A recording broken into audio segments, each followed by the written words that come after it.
केंद्र की मोदी सरकार 3.0 को लेकर कई तरह के कयास लगाए जा रहे हैं। सरकार में बीजेपी की स्थिति को लेकर इससे पहले कभी इतनी चर्चाएं नहीं हुई। वो शायद इसलिए क्योंकि बीजेपी पूर्ण बहुमत में थी, लेकिन इस बार हालात अलग हैं और बीजेपी एनडीए के गठबंधन से सरकार चला रही है। राजनीतिक विशेषज्ञों का कहना है कि वास्तव में अब पता चलेगा कि नरेंद्र मोदी और मनमोहन सिंह में से अच्छे प्रधानमंत्री कौन साबित होंगे, क्योंकि मनमोहन सिंह ने 10 साल गठबंधन की सरकार चलाई थी और उनके खिलाफ एक भी अविश्वास प्रस्ताव नहीं लाया गया था। मोदी सरकार के तीसरे कार्यकाल को लेकर जो हल्की फुल्की चर्चाएं चल रही हैं, वो चर्चाएं ये हैं कि क्या मोदी सरकार गठबंधन को साथ लेते हुए 5 साल पूरा कर पाएगी। इसको लेकर राष्ट्रीय जनता दल सुप्रीमो लालू प्रसाद यादव ने एक बड़ा दावा किया है और दावा ये कि मोदी सरकार अगले ही महीने यानी अगस्त तक गिर जाएगी। दरअसल 5 जुलाई को आरजेडी का 28वां स्थापना दिवस मनाया गया। इस मौके पर आरजेडी के तमाम बड़े नेता, सांसद, विधायक भी मौजूद रहे, जिसमें यादव परिवार भी उपस्थित था।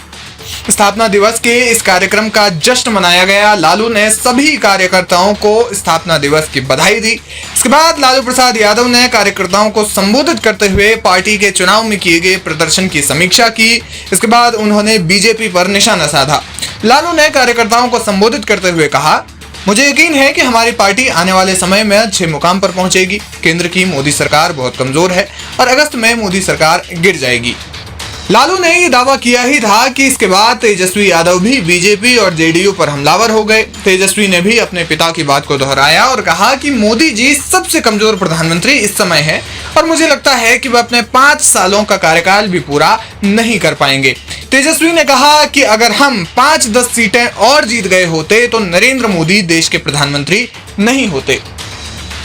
सरकार में जो सत्ता बैठी है उसको उखाड़ करके फेंकने का काम हम लोग आने वाले समय में करेंगे। कुछ लोगों को लगता था कि मोदी जी परास्त नहीं हो सकते, 400 पार का नारा दिया गया था। आज मोदी जी खुद अपने बहुमत पे नहीं, सबसे कमजोर 3 टर्म में अगर देखा जाए, जो तीसरा टर्म मोदी जी का है, सबसे कमजोर प्रधानमंत्री के रूप में इस बार है। और ज्यादा कुछ तो हम नहीं कहेंगे, लेकिन हमें जो लगता है कि ये जो भारत की सरकार है 5 साल अपना कार्यकाल पूरा नहीं कर पाएगी। और जो लोग इंडिया गठबंधन को, महागठबंधन को, विपक्ष को कमजोर साबित करते थे, आज उन लोगों के पर तमाचा है कि हम लोगों ने एक अच्छी लड़ाई लड़ी और एक देश को एक मजबूत विपक्ष हम लोगों ने देने का काम किया। अगर हम लोग 8-10 सीटें और जीत गए होते तो शायद नरेंद्र मोदी जी देश के प्रधानमंत्री नहीं होते। लेकिन हम लोगों को अफसोस नहीं करना है, जो बीत गया सो बीत गया।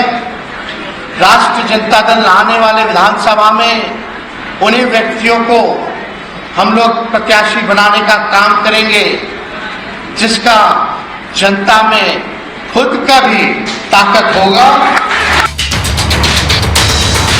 तेजस्वी यादव ने कहा कि सत्ता में रहना नहीं बल्कि सत्ता के लिए लड़ना बड़ी बात है। लोकसभा चुनाव में हमारा वोट शेयर 9% बढ़ा और एनडीए का 6% घटा है, जो हमारे लिए अच्छी बात है। उन्होंने कहा कि राज्य में डबल इंजन की सरकार है। 20 दिनों में 1 दर्जन से ज्यादा पुल गिर चुके हैं, रेल दुर्घटनाएं हो रही है और बिहार में अपराध चरम पर है। बावजूद इसके डबल इंजन की सरकार के लोग इस पर बोलने के लिए तैयार नहीं है। अब बीजेपी और जेडीयू इसका क्या जवाब देती है ये देखना अहम होगा, लेकिन जिस तरीके से बीजेपी को लेकर के कयासबाजियों का दौर जारी है, उसको लेकर भी बीजेपी को अपनी आने वाले समय में रणनीति मजबूत करनी होगी।